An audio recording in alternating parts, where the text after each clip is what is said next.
그러자 랜스가 대답해요. 네가 한 건 아니지? 그러자 타일러가 말해요. 제가 했어요. 죄송합니다. 타일러 로빈슨, 유타 대학에서 찰리 커크를 암살한 혐의를 받고 있는 젊은 남성은 이번 주 법정에서 꽤 조용히 앉아 있었습니다. 검찰이 매우 중요한 예비 심리에서 그에 대한 주요 증거들을 제시하는 동안이었죠. 그리고 이 사건이 재판까지 가게 된다면 그는 사형을 마주하게 됩니다. 그는 울먹이며 그런 일을 하지 않았으면 좋았다고 말했습니다. 로빈슨의 소위 연인의 증언부터 탄피에서 발견된 각인에 대한 세부 사항, 찰리 커크의 미망인의 요구, DNA 증거까지 이 모든 것을 다룰 예정입니다.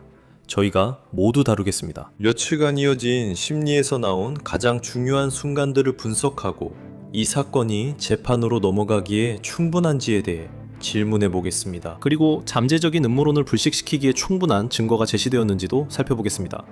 로앤크라임이 제공하는 사이드바에 오신 것을 환영합니다. 저는 제슈 웨버입니다.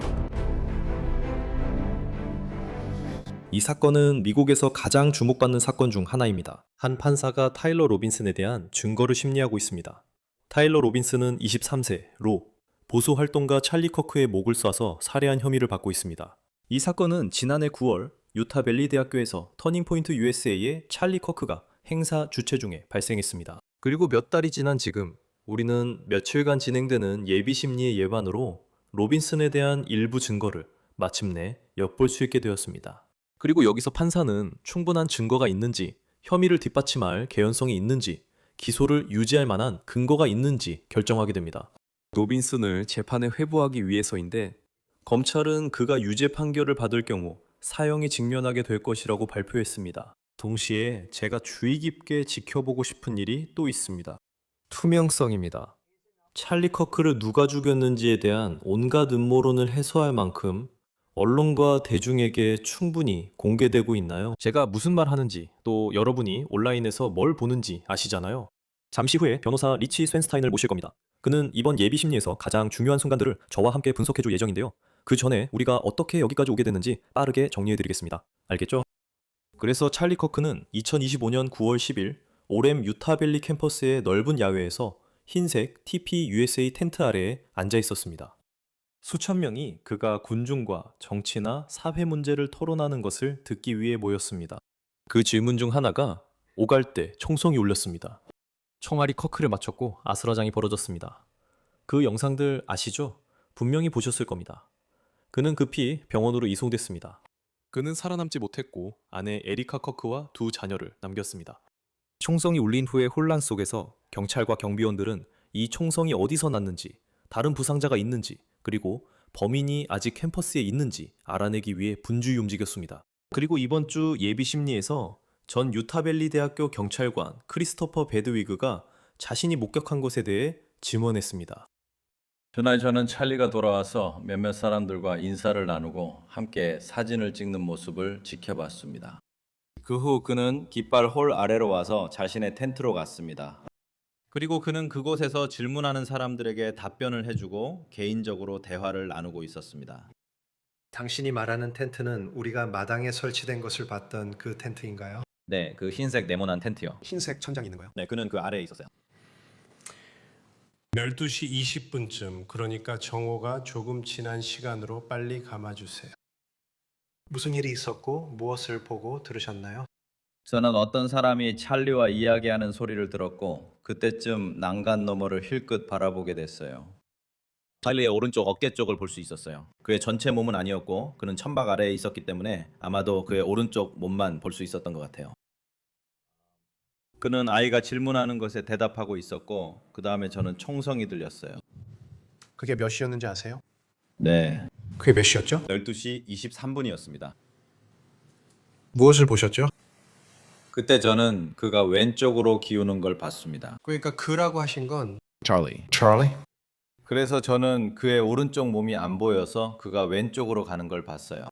그래서 그는 텐트 아래로 더 들어가 왼쪽인 북쪽으로 갔어요. 알겠습니다. 현장에 있던 다른 사람들 반응을 말씀해 주실 수 있나요? 네, 그래서 모두가 일어나서 달리기 시작했고 더 혼란스러운 상황이 됐어요.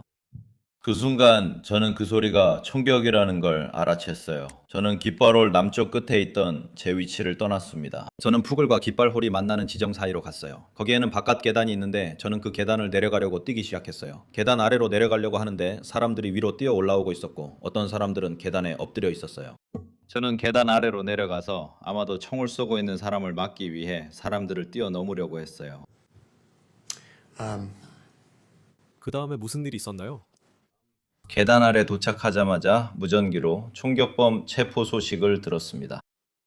그 순간 저는 좀 빨랐다고 느꼈습니다. 이미 누군가를 신병 확보한 상태였으니 아마 가까운 거리에서 벌어진 일이라고 생각했습니다. 또 다른 경찰관도 무전으로 체포 사실을 알렸습니다.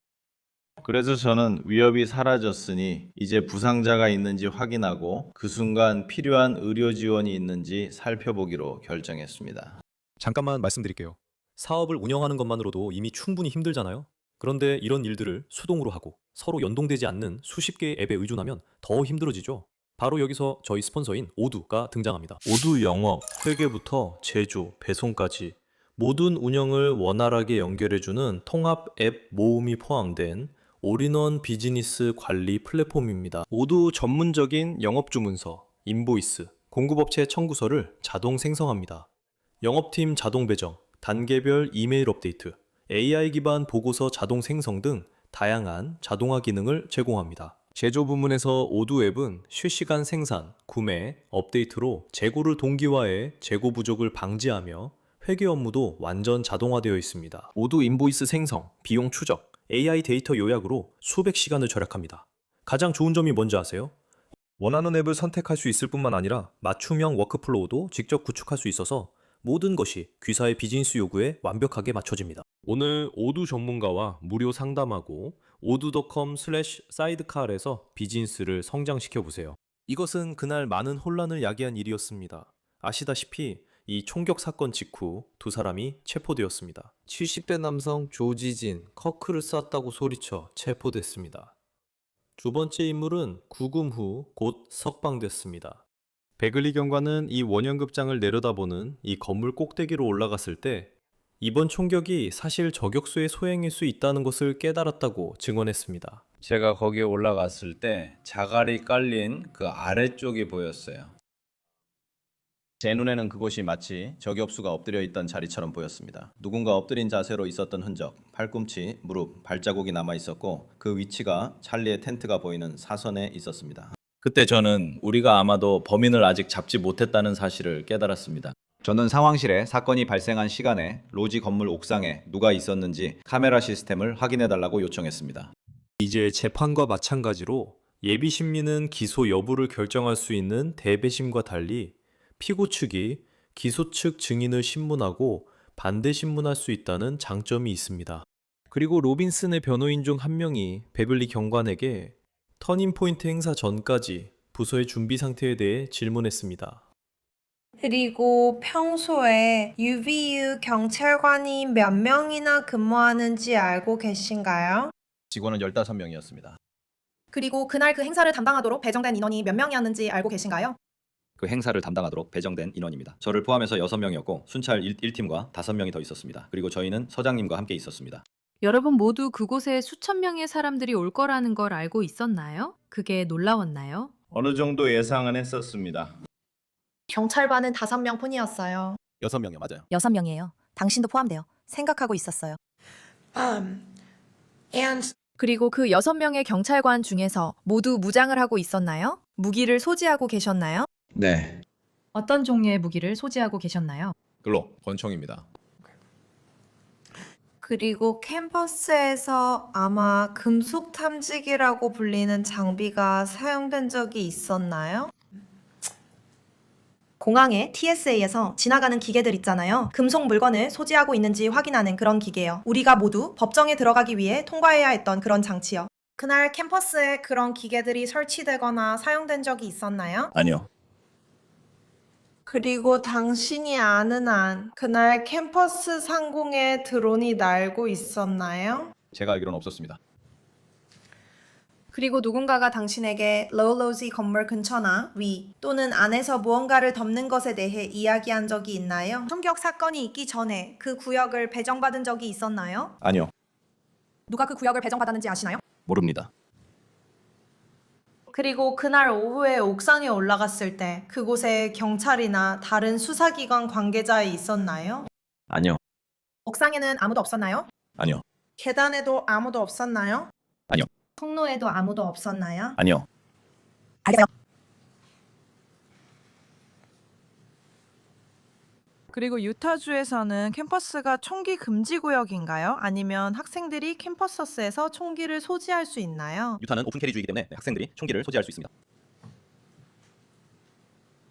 그리고 그날 법 집행관 외에 무기를 소지한 사람을 본 적이 있나요? 저는 보지 못했습니다.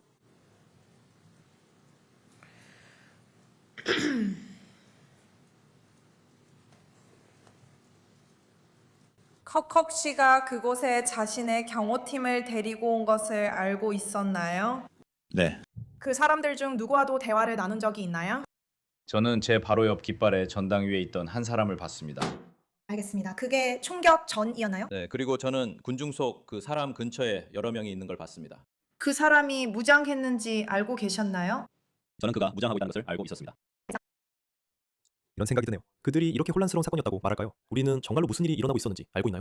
총각 사건이 발생한 후 몇 시간 뒤에 경찰은 이 볼트 액션 사냥총을 발견했다고 합니다. 숲이 우거진 지역에서 수건에 쌓인 소총과 밈과 대중문화와 관련된 단어가 새겨져 있었다고 전해지는 탄피들도 발견됐습니다.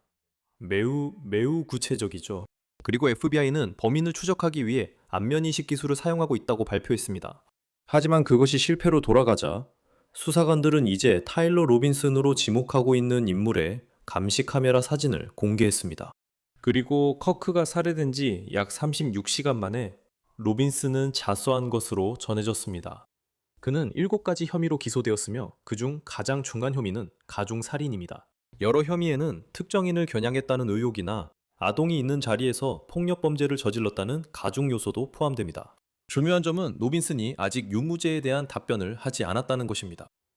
좋습니다. 예비심리에서 있었던 가장 중요한 순간들과 앞으로 우리가 기대할 수 있는 것들에 대해 이야기하기 위해 저는 소송 변호사 리치 스웬스타인 씨를 모시고자 합니다. 그는 이 프로그램의 좋은 친구이자 제 개인적으로도 좋은 친구입니다. 리치 씨, 오늘 함께 해주셔서 정말 기쁩니다. 제가 이야기하고 싶은 것이 정말 많거든요. 알다시피 처음 언급했듯이 이 사건이 재판으로 갈 충분한 증거가 있는지만이 아니라 하지만 세상에 떠도는 음모론을 잠재우고 해소할 만큼 충분히 드러났는지도 궁금합니다. 왜냐하면 특히 찰리 커크의 가족 에리카 커크가 투명성에 대해 많은 문제를 제기했기 때문입니다. 그래서 먼저 이 부분부터 짚고 넘어가고 싶습니다. 지금 우리가 있는 상황은 금요일 아침에 이 녹음을 하고 있습니다. 아직 판사 결정이 없고 앞으로 더 많은 증언이 있을 것 같습니다. 하지만 그렇다고 해도 지금 이 자리에 앉아 계신다면 검찰이 이 사건을 재판으로 진행할 만큼 충분한 증거를 제시했다고 생각하십니까? 네, 의심의 여지가 없습니다. 저는 그 점에 대해 전혀 의심하지 않습니다. 저는 이 사건이 반드시 재판으로 갈 것 같습니다. 어떤 점이 눈에 띄나요? 어떤 증거들이 당신이 이 혐의를 뒷받침할 상당한 이유가 있다고 말하게 만드나요? 여러 번 자백이 있었다고 합니다. 그것들이 바로 그 증거들입니다. 그의 행적을 추적한 결과 그가 그 지역에 있었던 것으로 보이는 정황이 있고 일부 DNA 증거도 있지만 사실상 여러 번의 자백이 있었다는 점이 혐의를 뒷받침할 상당한 이유가 됩니다. 잠시 후 랜스 트위그스 이야기를 할 때 다루고 싶지만 저는 DNA가 정말 흥미롭다고 생각합니다. 그들은 수건이나 볼트 액션 소총의 방아쇠 그리고 어쩌면 탄피에서도 그의 DNA가 발견됐다고 말하죠. 이제 변호인 측이 그 부분에 대해 반박하는 걸 들을 수 있습니다. 그들은 이렇게 말하죠. 잠깐만요. 그게 꼭 그 사람이라고 단정할 수는 없지 않나요? 혹시 접촉 DNA일 수도 있지 않나요? 또 이렇게 말할 수 있죠. 그럼 왜 랜스 트위그의 DNA가 수건에서 나왔을까요? 이게 재판으로 간다면 변호인 측이 어떤 주장을 펼칠지 대략 짐작할 수 있겠죠. 그런 DNA에 대한 반박 주장들에 대해 어떻게 생각하시나요? 저는 그런 주장들이 재판에서 설득력 있다고 봅니다. 이 사건이 DNA 증거만으로 진행된다면 힘든 싸움이 될 수 있습니다. 저는 변호인 측도 재판에서 충분히 다퉈볼 만하다고 봅니다. 저는 여전히 상당한 이유는 있다고 생각하지만 변호인 측도 이에 대해 할 말이 있을 것이고 DNA 증거만으로는 사건의 그 부분을 해결하기에 충분한 합리적 의심을 제기할 수 있다고 생각합니다. 하지만 그 외에도 다른 증거들이 있습니다. 네, 그 외에도 다른 증거들이 있습니다. 그리고 다시 한번 분명히 해야 할 점은 이건 훨씬 낮은 기준이라는 겁니다. 법원이 판단해야 하는 기준이 훨씬 낮아요. 즉, 진행할 만한 충분한 개연성이 있는지만 보면 됩니다. 합리적 의심을 넘는 수준이 아니에요. 훨씬 낮은 기준입니다. 또 하나 흥미롭게 생각한 점을 여쭙고 싶습니다.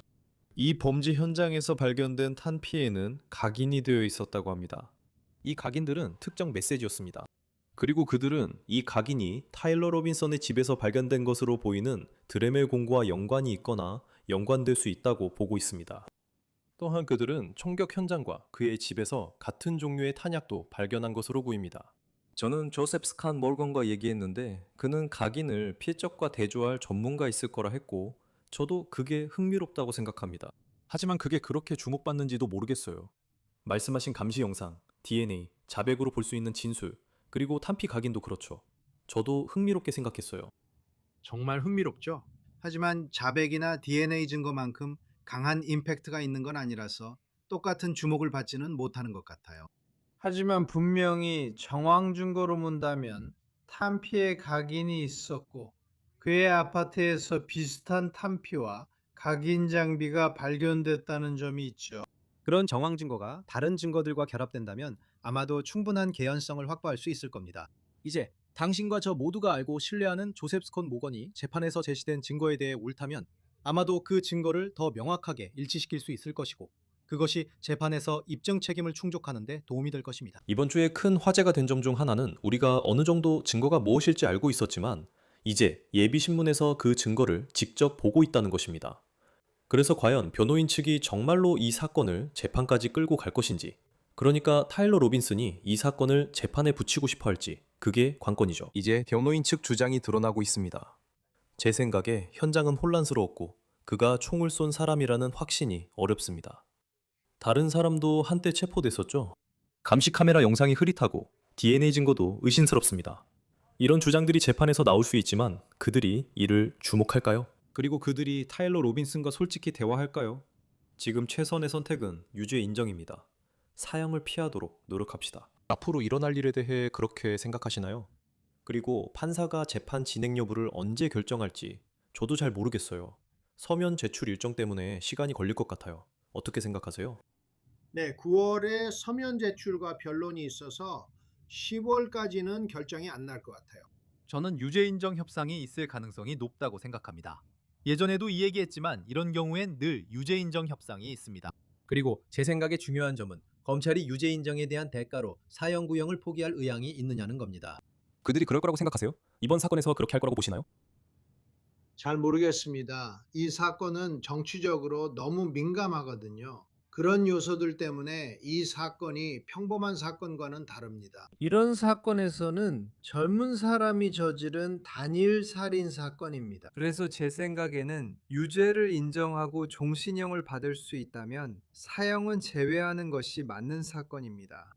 그게 저에게는 공정한 교환처럼 보입니다. 그렇게 하면 재판의 비용과 부담, 그리고 위험을 줄일 수 있습니다. 유가족들도 그런 과정을 다시 겪지 않아도 되니 부담이 줄어듭니다. 사건이 마무리되고 충분한 처벌도 이루어집니다. 저는 원래 사형제에 찬성하거나 좋아하지 않습니다.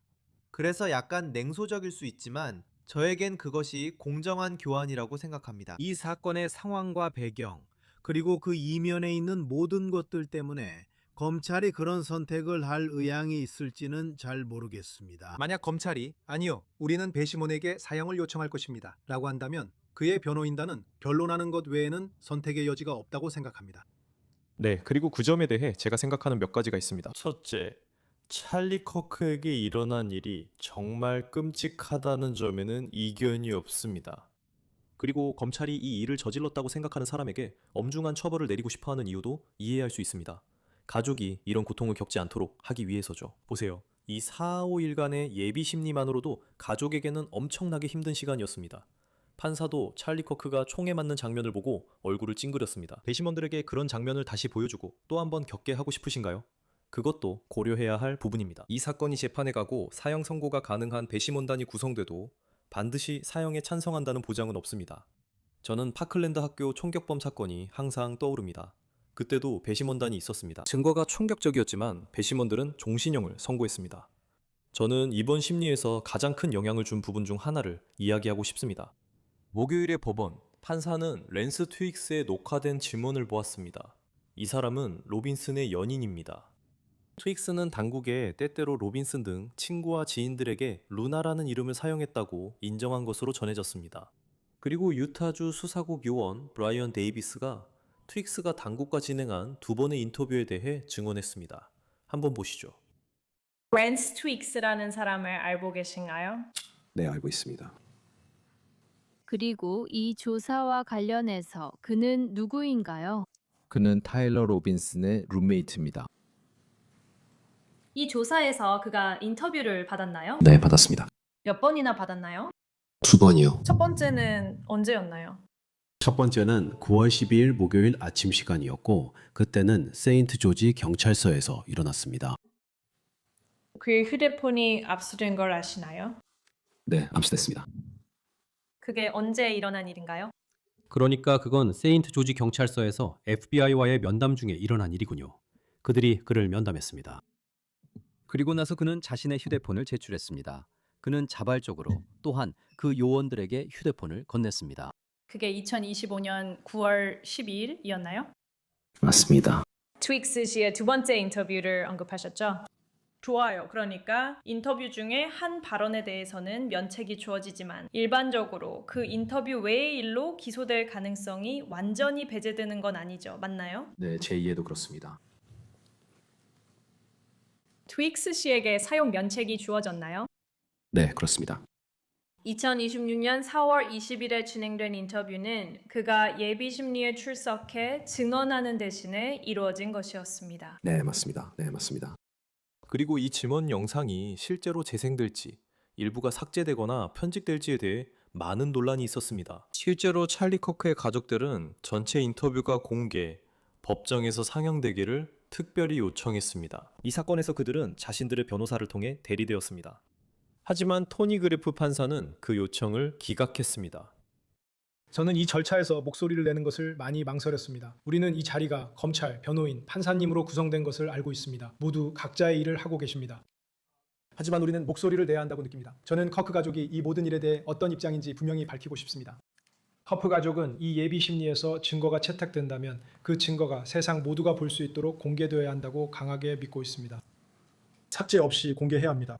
이 법원은 피고인이 공정한 재판을 받을 수 있도록 사용할 수 있는 여러 가지 도구를 가지고 있습니다. 필요하다고 판단되면 그 도구들을 사용할 것입니다. 이상입니다, 재판장님. 여기서 투명하지 않고 공개하지 않으며 세상에 무슨 일이 일어났는지 보여주지 않는다면 사법제도에 대한 의심과 불신이 생길 것입니다. 그건 아무도 원하지 않으며 우리 누구도 그런 일이 일어나길 바라지 않습니다. 재판부께서 최종 결정 시 유가족 입장도 고려해 주시길 바랍니다. 언론에 대응하는 이유 중 일부는 그리고 이것은 중요한 점입니다. 그리고 피해자 대표인 에리카 커크에게도 말씀드리자면 저는 투명성의 중요성을 잘 알고 있습니다.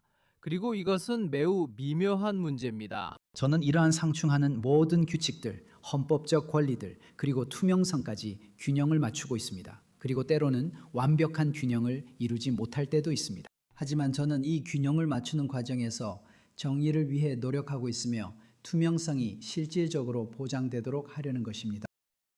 그래서 판사는 인터뷰 재생은 허용하되 일부는 삭제해야 한다고 했습니다. 리치, 내 다른 요점으로 돌아가자. 이 사건과 예비 심리는 재판으로 넘어갈 만큼 증거가 충분한지 여부만 따지는 게 아니라는 거야. 또한 법원이 이를 고려하는지, 피고인의 공정한 재판을 받을 헌법적 권리를 어떻게 균형 있게 보장할지도 궁금해. 너무 많은 정보를 공개해서 잠재적인 배심원 후보들에 영향을 주지 않도록 해야 해. 하지만 동시에 음모론이 너무 많고 소문도 엄청나게 많아. 타일러 로빈슨에 대한 잘못된 정보도 정말 많아. 그래, 그가 유죄로 입증되기 전까지는 무죄지만 사람들은 그가 희생양이라고 해. 그가 희생양이라고 말하지. 이게 외국 정부나 단체의 소행이라는 말도 있어. 내 질문은 두 부분이야.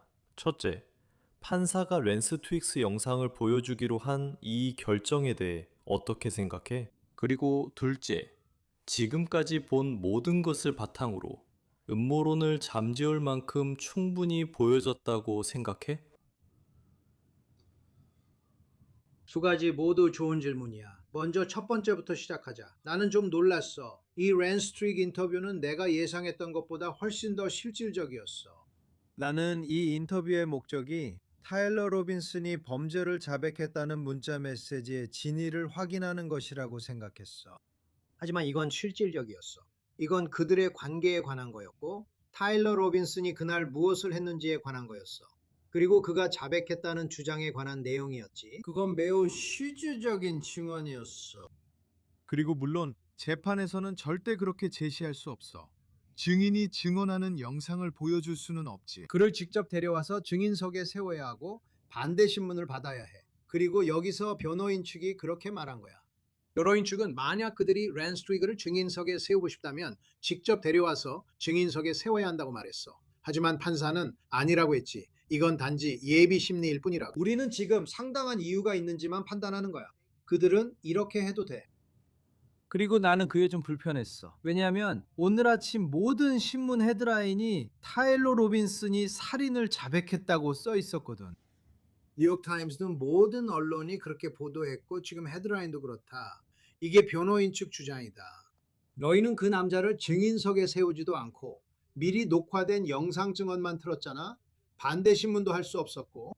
그리고 이제 전 세계가 그걸 받아들여서 마치 확실한 증거인 것처럼 다루고 있어. 우리는 그 남자를 반대 신문할 기회조차 없었는데 말이야. 내 말은 나도 반박하고 싶은 게 나는 그 영상에서 휴대폰 화면을 캡처한 장면을 기억하거든?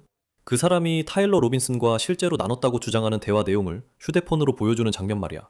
그리고 그 메시지에서 타일러 로빈슨이 자백했다고 주장하더라. 그러니까 그가 증언한 내용이나 인터뷰에서 한 말과는 상관없이 내가 지금 그 인터뷰 일부를 틀어줄 건데 이걸 보면 이렇게 말할 수 있지. 저게 자백이다. 저게 자백이야. 문자 메시지 말이야. 그래, 내 생각에 검찰이 여기서 주장할 건 그가 여러 번 여러 방식으로 자백했다는 거야.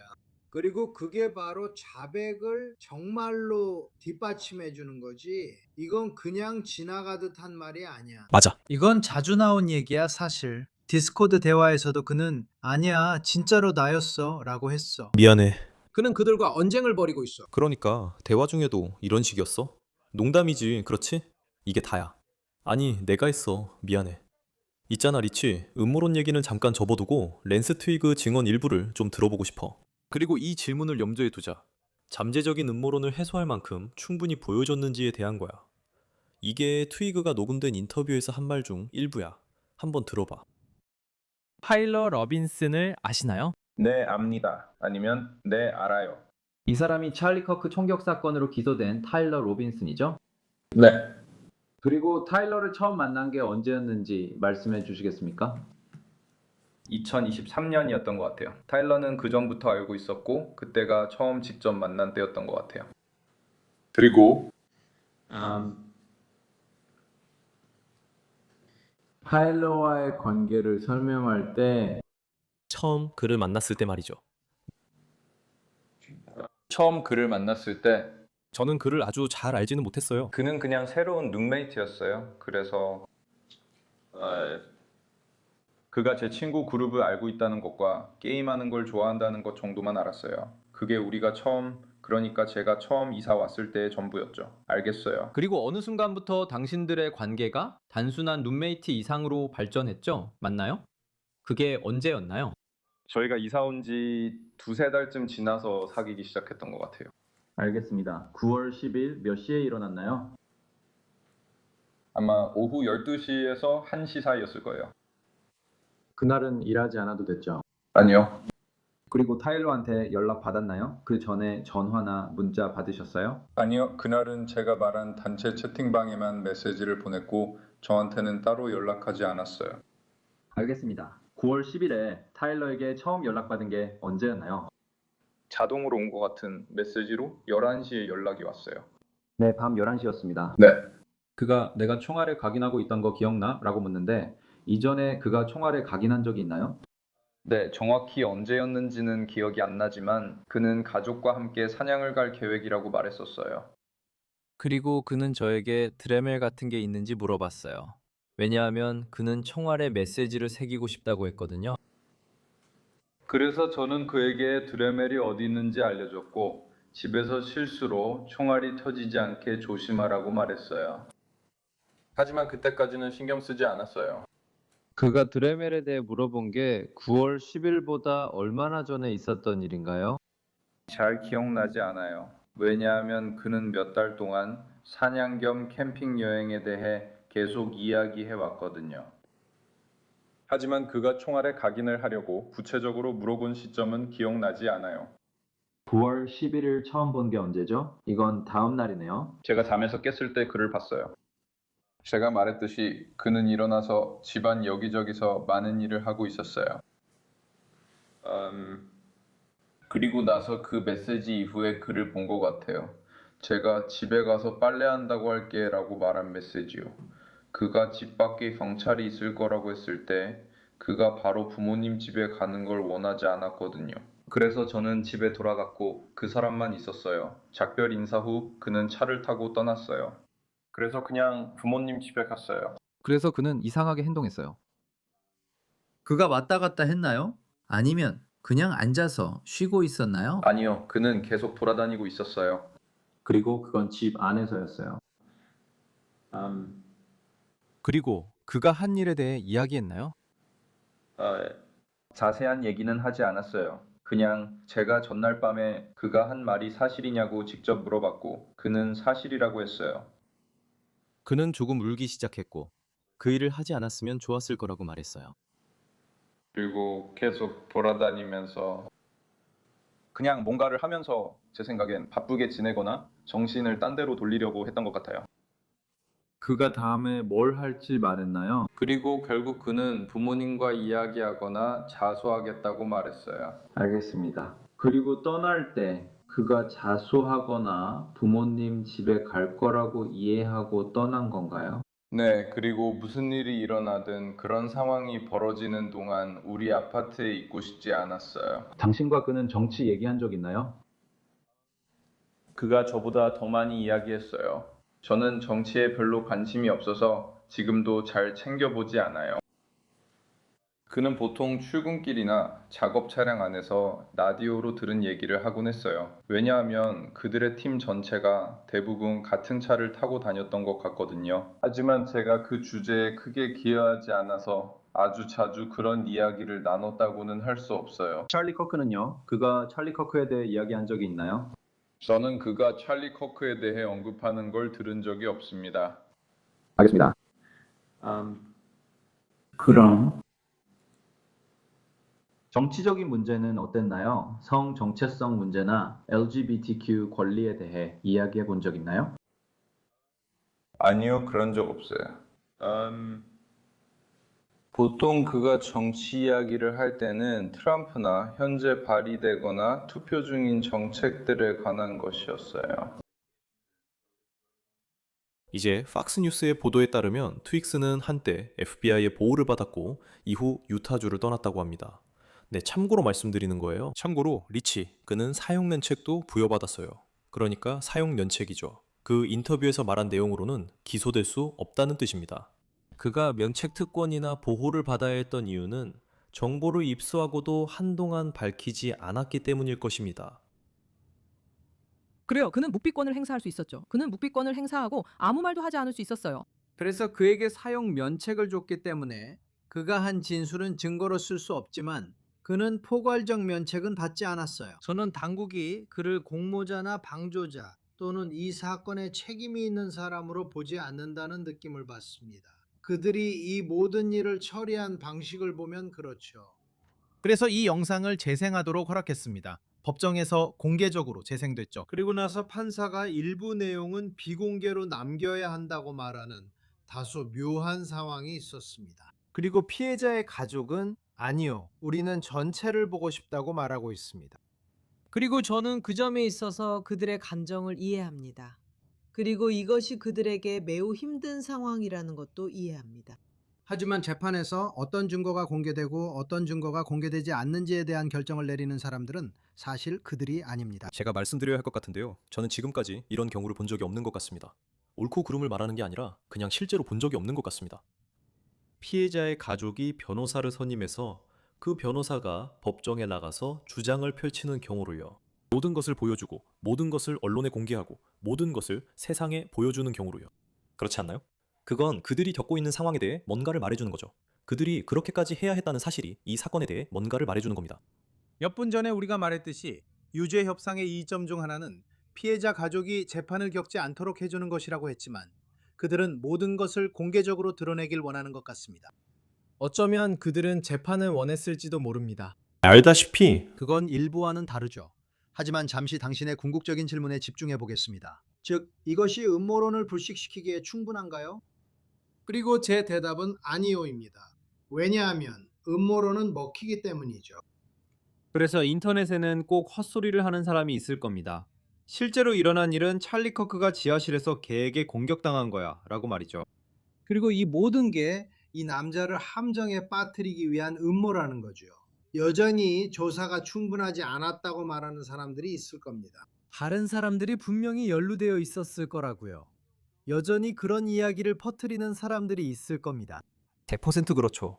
하지만 신뢰를 얻으려는 사람들, 매일 이 사건을 들여다보면서 내가 보기엔 이런 점들이 빠져 있다거나 다른 용의자를 가리키는 정황이 있다거나 그가 거짓 자백을 했음을 시사하는 정황이 있다고 주장하는 사람들이 있습니다. 이 이야기로 돌아가면 데이비스 요원은 총격 후 트윅스와 로빈슨이 주고받았다고 주장되는 문자 메시지들을 읽었습니다. 또한 폭스뉴스에 따르면 에리카 커크가 방청석에서 우는 소리가 들렸다고 전했습니다. 그 부분을 들려드리겠습니다.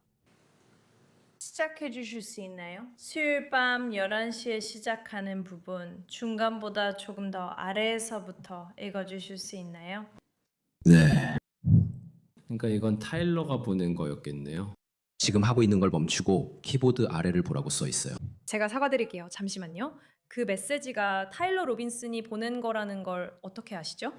회색으로 된 메시지는 모두 타일러가 보낸 거고 파란색 메시지는 랜스가 보낸 거예요. 아이폰에서는 메시지를 구분해 주거든요. 그리고 랜스도 인터뷰에서 그 점을 인정했어요. 누가 뭐라고 말했죠? 그리고 맨 위를 보면 이 대화가 누구 사이에서 오갔는지 알 수 있나요? 타일러. 알겠어요. 방해해서 미안해요. 키보드 아래를 봐부터 다시 읽어보세요. 그 다음에 랜스가 대답해요. 그는 뭐? 라고 말하고 그리고 나서 농담이지 그렇지? 라고 말해요. 그리고 타일러가 말해요. 그거 지우려고 했었어. 이 페이지로 스크롤해 주실 수 있나요? 그리고 계속해서 함께 읽어주시면 됩니다. 네, 타일러가 나 아직 괜찮아. 근데 올해매 더 오래 있어야 할 것 같아. 라고 했어요. 곧 집에 갈 수 있을 거야. 하지만 아직 내 소총을 챙겨야 해. 솔직히 말해서 나는 이 비밀을 내가 늙어서 죽을 때까지 숨기고 싶었어. 너를 끌어들여서 미안해. 랜스가 네가 한 거 아니지? 라고 대답해. 그리고 타일러가 말해. 내가 했어. 미안해. 랜스가 말해. 난 그 사람들이 범인을 잡은 줄 알았어. 타일러가 아니 그들은 미친 노인을 잡아 비슷한 옷을 입은 사람을 신문했어 라고 말해. 나는 곧바로 드롭포인트에서 내 소총을 챙길 계획이었지만 그쪽 동네 대부분이 봉쇄됐어. 거의 나갈 수 있을 만큼 조용하지만 차량 한 대가 아직 남아있어. 우리는 페이지 3까지 내려가 볼 수 있어. 계속 읽어줘. 랜스가 말해 왜? 타일러가 내가 왜 그랬지? 라고 하자 랜스가 응 이라고 해. 타일러가 말했어. 난 그 증오에 지쳤어. 일부 증오는 협상으로 해결 못해. 내가 아무도 모르게 내 소총을 집을 수 있다면 아무런 증거도 남기지 않을 거야. 다시 회수 시도할 거야. 그들이 이미 떠났길 바란다. 그걸 찾았다는 뉴스는 못 봤어. 곧 업데이트 해드릴게요. 아니 죄송합니다. 자정까지 업데이트 해드릴게요. 그리고 랜스가 말하길 알겠어. 조심해. 이걸 얼마나 오래 계획해왔어. 조금만 더 내려주세요, kimberly. 그리고 타일러가 대답하길 일주일 좀 넘은 것 같아. 내가 그 근처까지 갈 수는 있는데 바로 옆에 순찰차가 주차되어 있어. 그 자리는 이미 수색한 것 같지만 위험은 감수하고 싶지 않아. 우리는 4페이지로 내려가서 계속 할 수 있어. 중간쯤 읽다가 내가 중간쯤에서 멈추게 할게. 그들이 그 자리에 있을 때였고 주차 중엔 위험을 피하고 싶었어. 만약 그들이 발견했다면 더 큰 소란이 났을 거라고 생각해. 다시 한번 이런 일에 너를 끌어들여 미안해. 이런 일로 걱정하게 해선 안 됐어. 랜스가 묻자 타일러가 내가 알기론 아무도 몰라 라고 답했다. 알겠어요. 여기까지만 들을게요. 좋아. 그래서 랜스가 말해. 갈아입을 옷이 거기 있었어? 아니면 그것도 사라졌어? 아니면 원래 그 옷을 가지고 왔던 거야? 어쨌든 총을 바꿔치기 할 수 있었어. 아니면 그가 눈치챘을까? 그러자 타일러가 말해. 내가 남긴 건 수건에 쌓인 소총뿐이었어. 아마 그 경찰견이 그걸 찾아냈을 거야. 작은 고자질쟁이. 대체하는 건 힘들지. 총이 정확히 뭐였는지도 잘 몰라. 오래된 데다가 할아버지가 좀 개조도 했거든.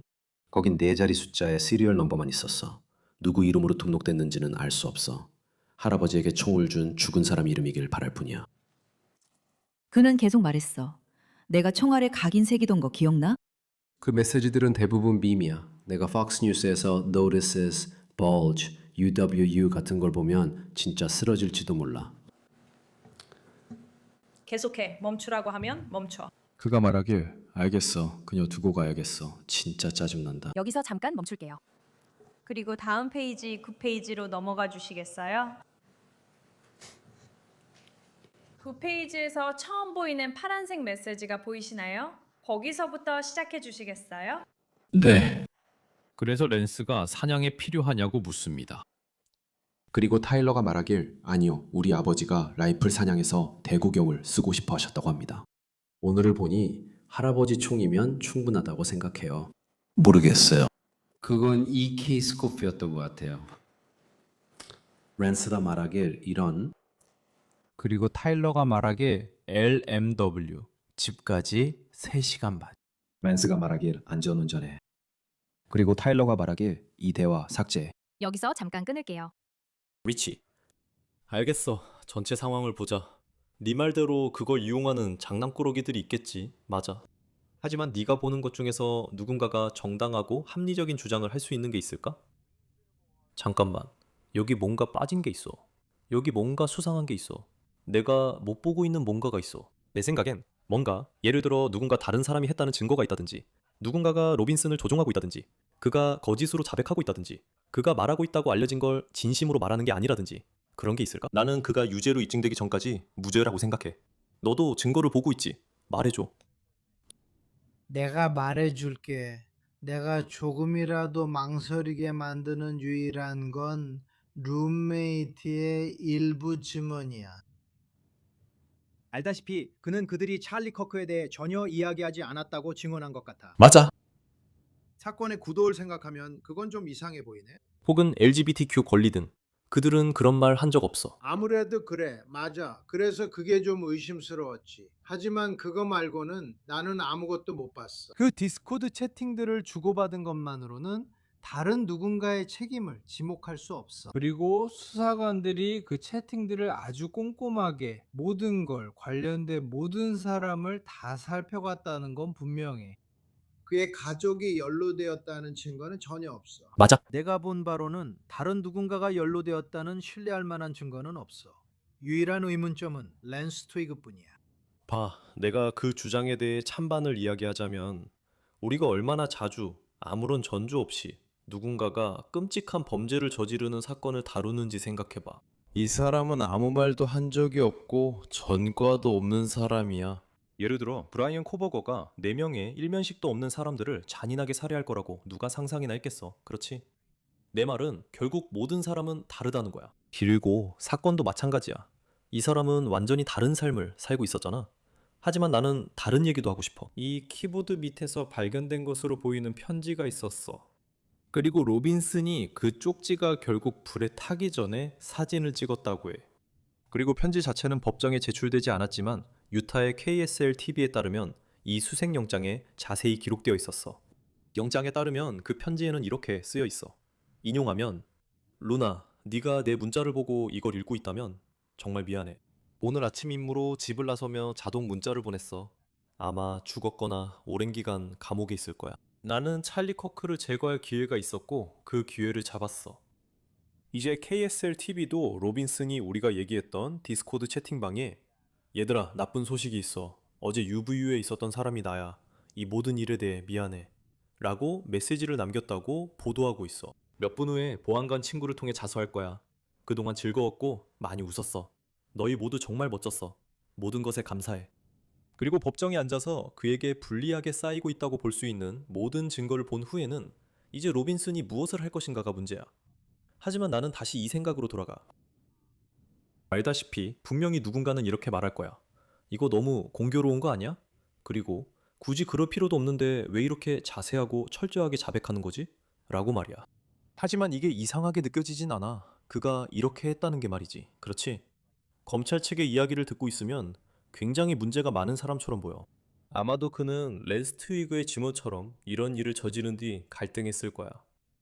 비록 지금 법정에서는 감정을 드러내지 않지만 하지만 누군가가 이런 일을 저질렀다는 걸 인정하고 이런 식으로 진술하는 게 그렇게 이상한 일은 아니야. 이건 좀 루이지 만지오네 같아. 물론 유죄 입증 전까진 무죄지만 그가 자백해도 놀랍지 않을 거야. 맞지? 그래, 그럴 수도 있을 것 같아. 맞아, 정말 어려워. 이런 범죄를 저지를 사람의 사고방식을 나는 도저히 이해할 수 없어. 애초에 왜 그런 일을 하고 어떻게 할 수 있는지 나는 이해가 안 돼. 그래. 그래서 자세히 보면 예를 들어 그가 쪽지를 남겼을까? 그럴 수도 있어. 애초에 내가 그가 뭘 하는지 모르니까. 그는 떠날 수도 있었어. 그 쪽지에서 내게 인상 깊었던 점은 내가 아까 말했던 것과 연결돼. 그는 이렇게 말해. 찰리 커크를 제거할 기회가 있었고 나는 그렇게 했다. 그리고 트위그는 그들이 전에 찰리 커크에 대해 한 번도 이야기한 적이 없었다고 말해. 그게 바로 그 쪽지가 내게 좀 이상하게 느껴지는 이유야. 그래. 왜냐하면 그러면 정말 아무 맥락 없이 갑자기 튀어나온 거잖아. 왜 네가 죽이려는 거야? 왜 그러는 거야? 그건 우리가 한 번도 얘기해 본 적 없는 일이잖아. 그건 좀 이상하긴 한데 전체적으로 그 범죄 자체가 만약에 주장된 대로 일어났다면 내가 이성적으로 이해할 수 있는 것과 너무 동떨어져 있어서 그렇게 일어났다고는 상상할 수가 없어. 그러니까 지금 우리는 예비 심리가 끝나기 전에 이걸 녹음하고 있어. 오늘 끝날 예정이야. 증거 제출이 하루 남았지만 그래프 판사의 결정은 바로 나오지 않을 거야. 논쟁과 서면 제출이 남아있고 이는 9월에 예정되어 있어. 그 이후에 답을 받을 수 있어. 하지만 내 법적 의견 그리고 위치의 법적 의견으로는 이 사건은 재판을 향해 계속 진행될 것 같아. 이제 관건은 로빈슨이 다음에 무엇을 하기로 결정하느냐는 거야. 리치 션스타인, 시간 내줘서 고마워. 별 말씀을요. 나중에 봐요. 지금까지 사이드바에서 전해드릴 소식은 여기까지입니다, 여러분. 함께 해주셔서 정말 감사합니다. 그리고 항상 말씀드리듯 유튜브, 애플 팟캐스트, 스포티파이, 여러분이 팟캐스트를 듣는 어디에서든 구독해주세요. MBC의 피카에서도 시청 가능하며 X, 인스타그램에서 저를 팔로우하고 뉴스네이션 제시 웨버 라이브를 월, 금, 동부 밤 11시 시청해주세요. 다음에 또 만나요.